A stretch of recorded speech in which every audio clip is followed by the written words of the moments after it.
Finally session 2024-28 वाले students का इंतज़ार ख़त्म हुआ।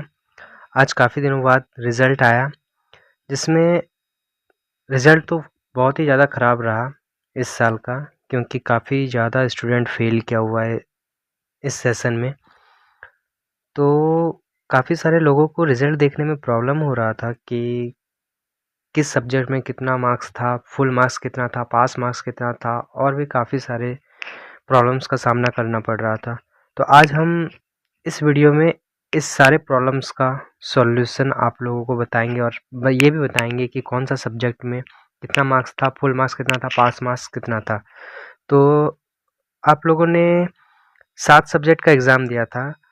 एक मेजर था, एक माइनर था, एक एईसी, एक बीएसी, एक बीएसी एबी, एसईसी, एमडीसी।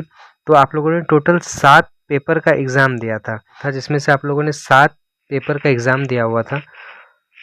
तो जैसे ये दोनों पेपर दोनों एक ही पेपर हैं, तो ये दोनों को हम एक ही पेपर में काउंट करते हैं, लेकिन इसका एग्ज़ाम अलग अलग हुआ था। तो पहला पेपर ये हो गया, दूसरा ये, तीसरा ये, चौथा ये, पांचवा ये और छठा ये। तो आइए हम जानते हैं इन सारे सब्जेक्ट्स में फुल मार्क्स कितने थे और पासिंग मार्क्स कितना था। तो जैसा कि हमने बताया टोटल 6 पेपर थे, जिसमें से पहला पेपर जिसको हम मेजर पेपर बोलते हैं, जिसको हम ऑनर्स पेपर भी बोलते हैं, इसका फुल मार्क्स कितना था 100। और इसमें हम लोग एक्सटर्नल जो एग्ज़ाम था वो 75 नंबर का हुआ था, और जो इंटरनल एग्ज़ाम जो कॉलेज वाले लिए थे वो उसका फुल मार्क्स था 25। तो पहला पेपर का फुल मार्क्स कितना था 100। इसमें से हम लोग को पासिंग मार्क्स 40% था, मतलब हम लोग को कितना 100 में कितना लाना था 40 नंबर। अगर जिस स्टूडेंट का 100 में 40 नंबर आ गया, समझे वो मेजर पेपर यानी ऑनर्स पेपर में वो क्या है, पास है। ठीक उसी प्रकार पेपर 2 जिसको हम माइनर पेपर बोलते हैं, और ये पेपर हम लोग को सेमेस्टर 1, 3 और 5 और 7 में ये सब्जेक्ट को पढ़ना पड़ेगा। और इस सब्जेक्ट का क्या रूल था, मतलब इस सब्जेक्ट को इसमें वो सब्जेक्ट आपने पढ़ा होगा जिसको आपने 12th में पढ़ा था। जैसे किसी का 12th में आर्ट्स था और आर्ट्स में क्या था, हिस्ट्री था, तो वो हिस्ट्री था, तो ग्रेजुएशन में भी वो हिस्ट्री को रखे होंगे।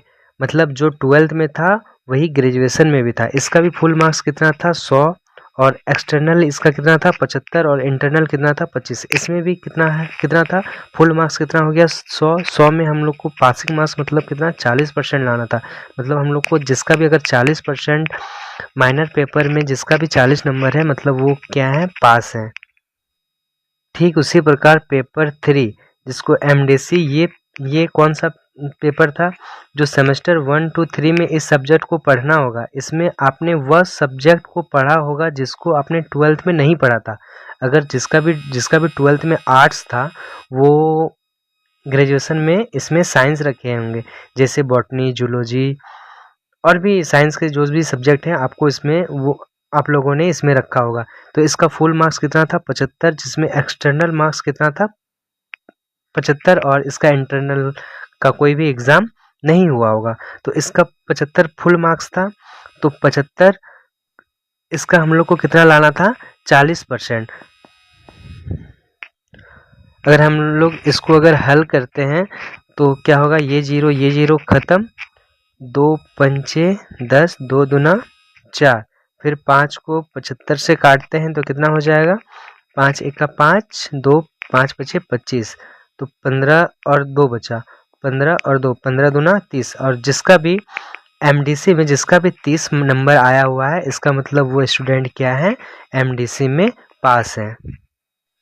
ठीक उसी प्रकार पेपर 4 एईसी, जिसमें क्या था, किसी का हिंदी था तो किसी का इंग्लिश था। जिसने भी फॉर्म भरते टाइम जो चूज़ किया होगा, कोई हिंदी चूज़ किए थे और कोई इंग्लिश।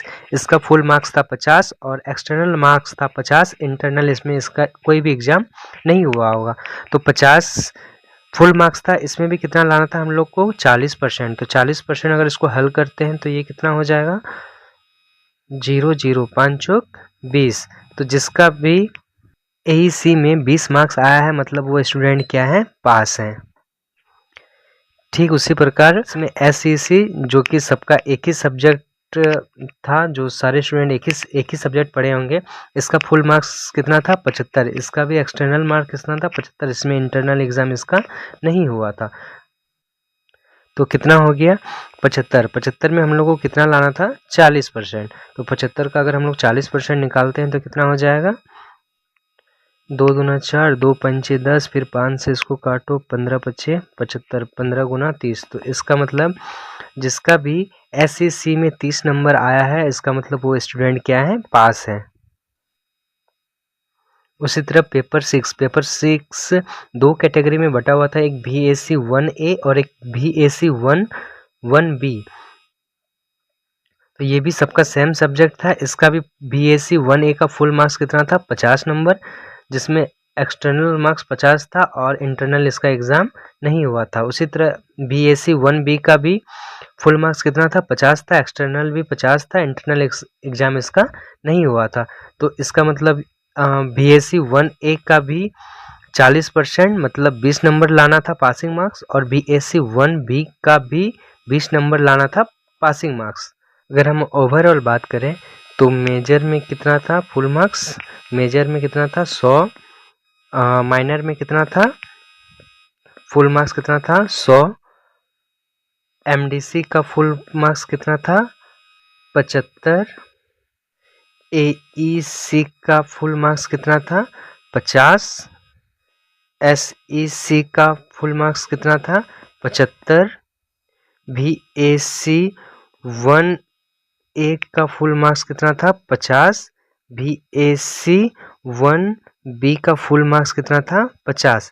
इसमें पासिंग मार्क्स हमको कितना लाना था, मेजर में पासिंग मार्क्स हमको लाना था 40 नंबर, माइनर में कितना लाना था 40 नंबर, MDC में कितना लाना था 30 नंबर, AEC में कितना लाना था 20 नंबर, SEC में कितना लाना था 30 नंबर, VAC 1A में भी कितना लाना था 20 नंबर, और VAC 1B में भी कितना लाना था 20 नंबर। अगर हम इसको टोटल जोड़ते हैं तो टोटल कितना हो गया 100, 275 नहीं 100, तो फुल मार्क्स कितना हो गया 500, जिसमें से हम लोग को पासिंग मार्क्स कितना था 200। तो फुल मार्क्स कितना था 500, 500 में कितना लाना था हम लोगों को 200, जिसका भी ओवरऑल 200 मार्क्स है वो स्टूडेंट पास है। लेकिन अगर कोई सब्जेक्ट में पर्सनल सब्जेक्ट में फेल इस नंबर से कम नंबर लाया है, इसका मतलब वो स्टूडेंट क्या है, फेल है। तो उम्मीद करते हैं आपके सारे डाउट्स क्लियर हो गए होंगे।